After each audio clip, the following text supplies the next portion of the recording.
Welcome back. I am Guru Kathryn, founder at Geode Blockchain and guide for your personal journey. And today I want to answer some questions that I've gotten about the arrest of Pavel Durov, founder of Telegram and the TON blockchain. And what an interesting topic. So let's get right into it. Let's start with some of the tougher ones. What do I think is the truth here? I couldn't possibly know. I take him at his word when he says that he was approached by the U.S. government to put backdoors in Telegram. And I believe that, frankly, given my own experience in the federal government, that sounds about right. I believe him when he said that he refused and didn't want to do it. I believe him when he said that they approached his engineer, one of his engineers, when he brought them in to the country one time. And I believe that he ultimately refused to put a backdoor in Telegram. I have no concept. I would not know if any evidence against him was real or fake, or could they have planted it? Absolutely. Was the girl he was with a honeypot? Probably. There's a number of things that make me think, yeah, that was a honeypot operation. Do I think Telegram has backdoors in it right now? I don't think so, because I think that if they had gotten the backdoors that they wanted, that they wouldn't be going after him right now at all, regardless of if he had done anything wrong or not, because they wouldn't want to jeopardize their access to those backdoors. So that tells me that there aren't any. That's my own opinion, just my thoughts. And you can tell me what you think. Then the big question of, could something like that happen to Geode? Could something like that happen to myself? So here's the difference. Telegram and TON blockchain are not the same thing. Telegram, although they are associated and they work together, Telegram is a centralized messaging app. Because it's centralized, that does make it vulnerable to these types of requests from governments and other entities around the world. TON blockchain, however, is, to my awareness, a decentralized blockchain. Somebody correct me if I'm wrong. Is a public blockchain rather than a private blockchain. So if you were to decentralize the app, maybe it would be a different story. When it comes to Geode, yes, we have a private messaging app. Yes, it's incredibly private. Yes, it's more private than Telegram. And no, there are not any backdoors in it. Now, here's the cool thing. Even if we were approached to put backdoors into the private messaging app, we would not technically in any way be able to do so. There is no code you could write to put a backdoor in there to be able to exfil data from that smart contract. It can't be done. There's not physically a way to do it. Now, why is that? Because decentralized apps are built on smart contracts. And one of the things that we did for our baseline suite of smart contracts, and this was a technical choice on our part, is we did not make them upgradable. There is a thing you can do with smart contracts where you can make them able to be upgraded, where you can upgrade the code. I didn't choose to do that. That felt like a security hazard to me. So especially for private messaging, because I wanted to release that to the world in a way that could not be altered or tampered with in any way. And that meant making sure that when that smart contract code went in, it was locked. It cannot be changed. Period. So it doesn't matter who may ask for an alteration to that code. It's not an option. It is what it is. It is this beautifully secret and private thing that it is. So, although governments may ask, it's not physically possible for us to do it, which is a huge difference, right? With Telegram being a centralized app, the code is constantly being tweaked with and upgraded and changed and added to and improved. So yeah, you could do a little something to put a backdoor in there. when it comes to smart contracts and decentralized apps, if you didn't build them upgradable from day one, which we didn't, you can't build anything new into it, but you also can't build any backdoors into it. So not a problem for Geode private messaging. So then it's a question of,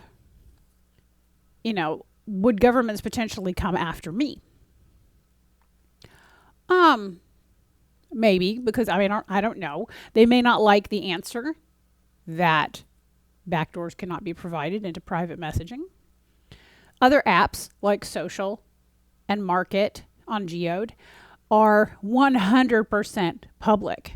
Everything you do is written to the chain, right? Social posts are completely public, written to the chain forever, right? If you screw up and do something you didn't mean to do, it's out there for the whole world to see. So they're completely public. Anybody can look at it, right? So there's no point in these concepts of backdoors for governments and those kinds of apps, right? Everything's public. Go look at it yourself.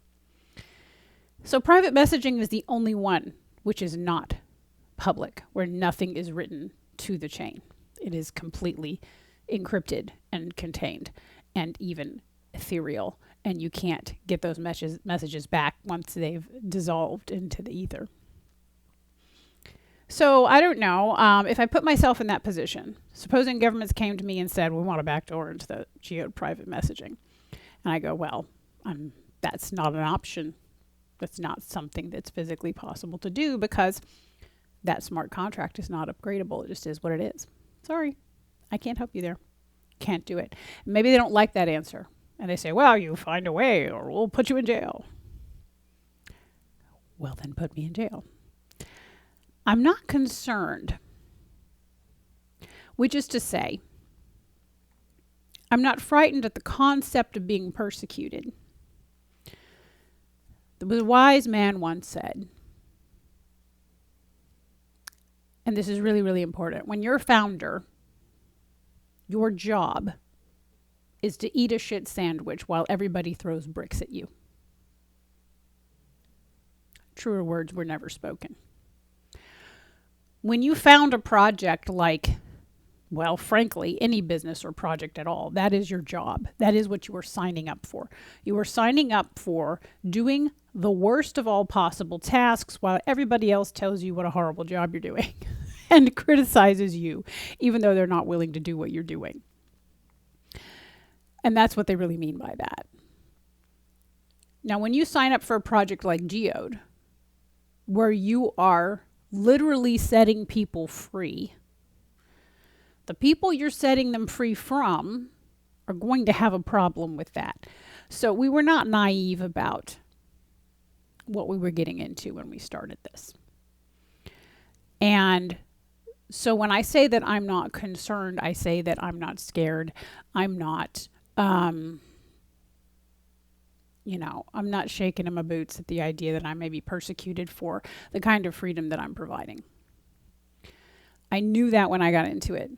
I expected that when I got into it, and I chose to get into it anyway because we knew the environment that we were walking into with this project when it began in 2022.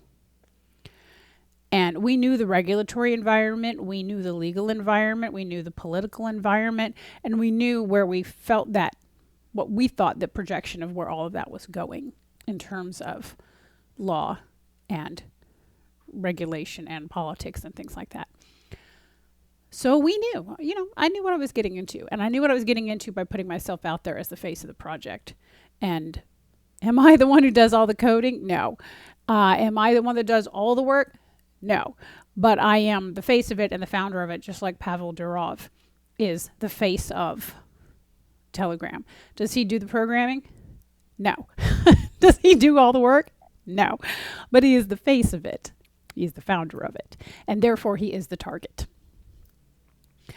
So would there be smarter targets? Yeah, probably. Given my own experience, I would have gone about it quite differently.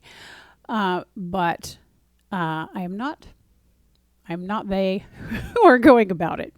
So I'm going to leave that one alone right there. But that's kind of my thoughts on that. The implications of his arrest only continue to highlight, while designed to frighten him for sure, it just highlights the need for applications with great freedom in our current time in history.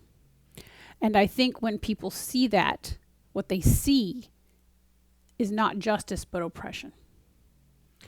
And I think that's where we're at as humanity. And I don't think that's the last of the things that you'll see like that. I think that you'll see more of that in various different countries around the world over the next few years while humanity seeks more freedom. And I look forward to seeing where all of that's going to go. So that's my thoughts on Pavel Durov's arrest and the need for apps with absolute freedom in this world. And I am so thrilled to provide that with Geode messaging. So check it out. Send me further follow-up questions, thoughts, etc. about this whole issue. And we hope to see it resolved for him pretty soon. And we hope that freedom will ring true for the rest of humanity. Thanks for joining me, and I'll see you on chain.